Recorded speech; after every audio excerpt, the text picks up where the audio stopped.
And if I never make it, then at least I left to go try. At least I left to go try. At least I left to go try. At least I left to go try.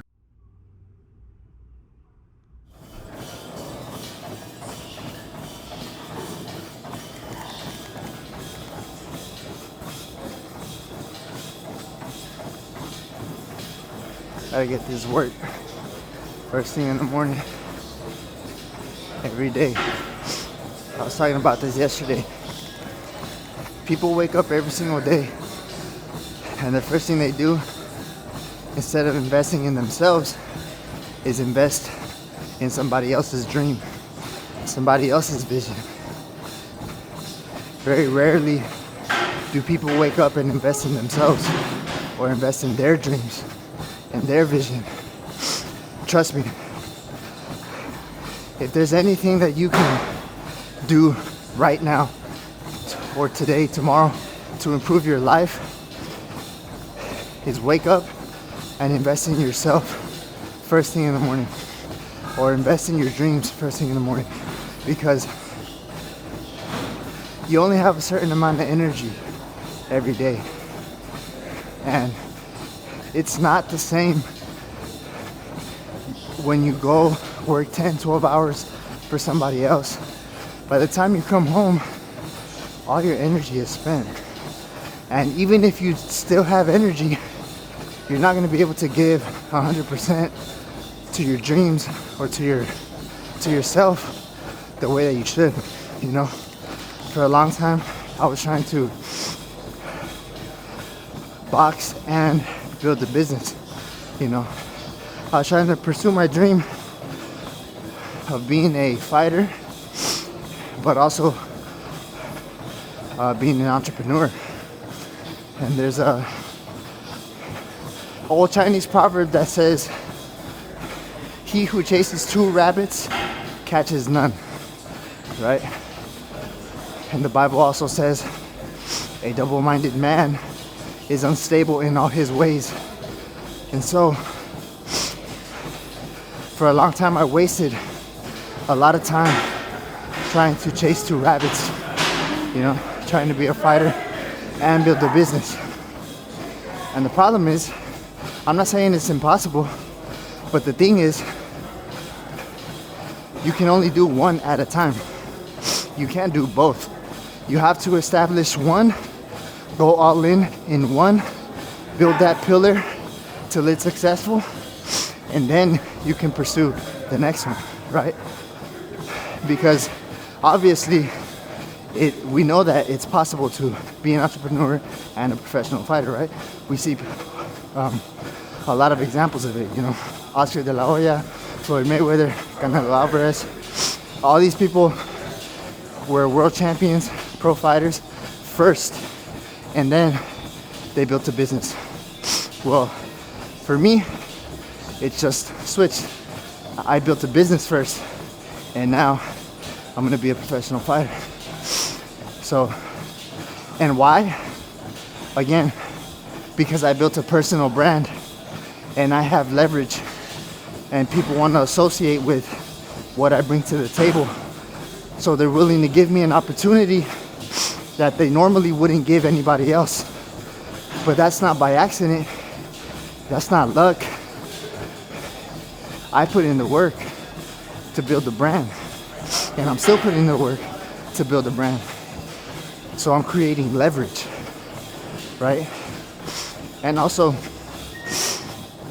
10 years ago, if you would have told me I could have turned pro at 30 years old, 29, 30 years old, I would have never believed you. But in this world today, you have YouTube fighters, influencers, having boxing matches, getting paid hundreds of thousands, millions of dollars, and they never boxed a day in their life. But just because they have a massive following, promoters and companies, networks are willing to pay them hundreds of thousands or millions of dollars. So anything is possible, guys. Anything is possible. You don't know how God works, man. God works in mysterious ways. What what's impossible with man is possible with God. And that's something I've always said. Because all my life growing up, when I was pursuing both, oh, damn it, my shoes are untied.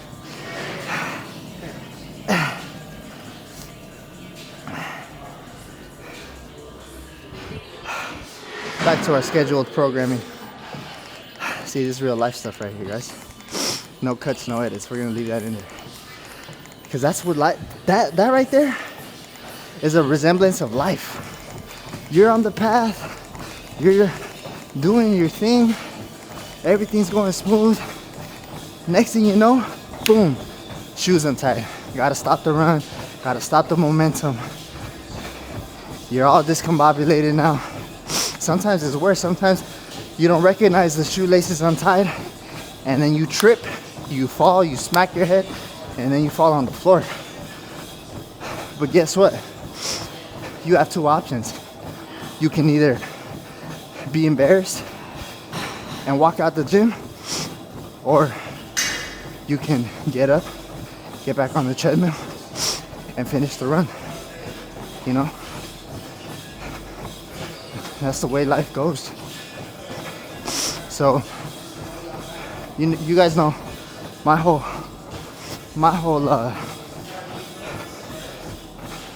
mantra is it's never too late. It's never too late. As long as you don't quit and you keep riding the race, riding the horse, it don't matter. Because at the end of the day, your life is yours. It's not your mom's, it's not your dad's, it's not your husband's or wife's, it's not your children's. It's your life. And only you can dictate and say what really goes and what doesn't. Because no one is pointing a gun to your head and forcing you to do what you're doing. Yeah, you might say, I got bills to pay, I got responsibility, this and that. Yeah. But those are consequences of your decisions. 99% of the time. Of course, there are things that happen to us that we have no control over. But for the most part, we have control over everything. You know, if you have responsibilities because you have kids or you have a family, hey, you chose to have those children. You chose to be in a relationship, get married, have that responsibility. That was your decision. If you have kids that weren't planned, that's your fault. You chose to have unprotected sex. You chose to be with somebody outside of marriage. That's you. That was your choice. So don't use your kids as an excuse for why you couldn't do what you wanted to do. Or because you have to pay the bills and take care of your family. That's not an excuse. I have a family. I have kids. Well, I have a kid. I'm gonna have multiple kids. But I'm still out here getting it. I'm still pushing it. I'm still chasing my dreams. There's no excuses. And that's why it's very important to choose the right partner for life. Because if my wife was one of those women who was super jealous or got mad at me for going to the gym or this and that, I wouldn't be able to do it. Because my personal life would be a mess. But thank God I don't. Because I chose the right woman. And she supports everything that I do. And she wants me to succeed just as bad as I want to succeed. So, who you have in your circle, who you have around you, can literally make or break you. Because, you know, there was a time where I didn't have the right people around me. And I'm telling you, if it wasn't for my wife, I probably would have quit already. You know, because the people around me were telling me that I was wasting my time, that I needed to grow up, I needed to handle my business, whatever. And I was just wasting my time and money pursuing my dreams, right? So my wife is really the only person that really kept me going in those moments when I wanted to quit. But see, that's what I'm saying. With God, anything is possible because she's a gift from God. God blessed me with her because He knew I was gonna need a partner on this journey. He knew I was gonna need her support in order to achieve my goals. So what? The Lord is looking out. See, that's what I'm saying.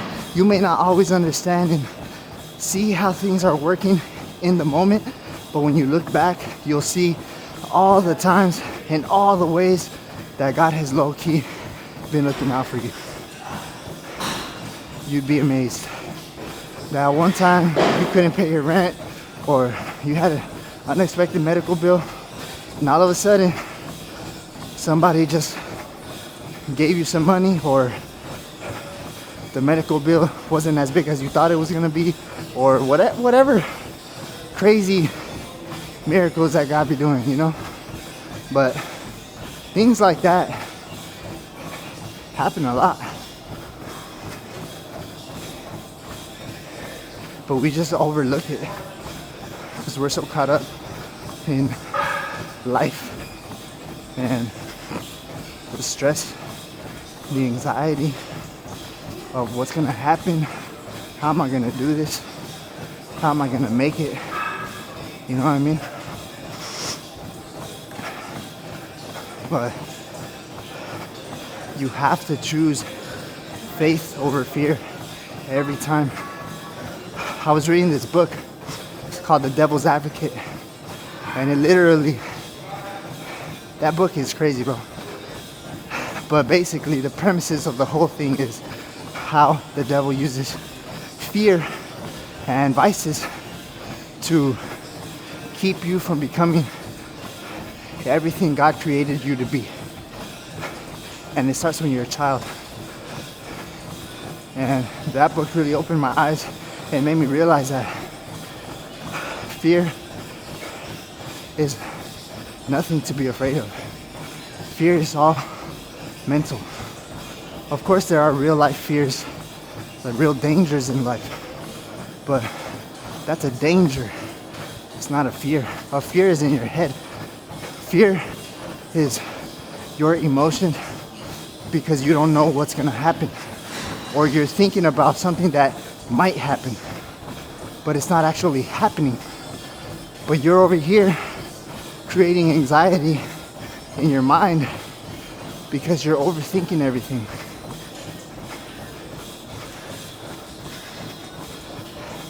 But when you know that God is in control, all that fear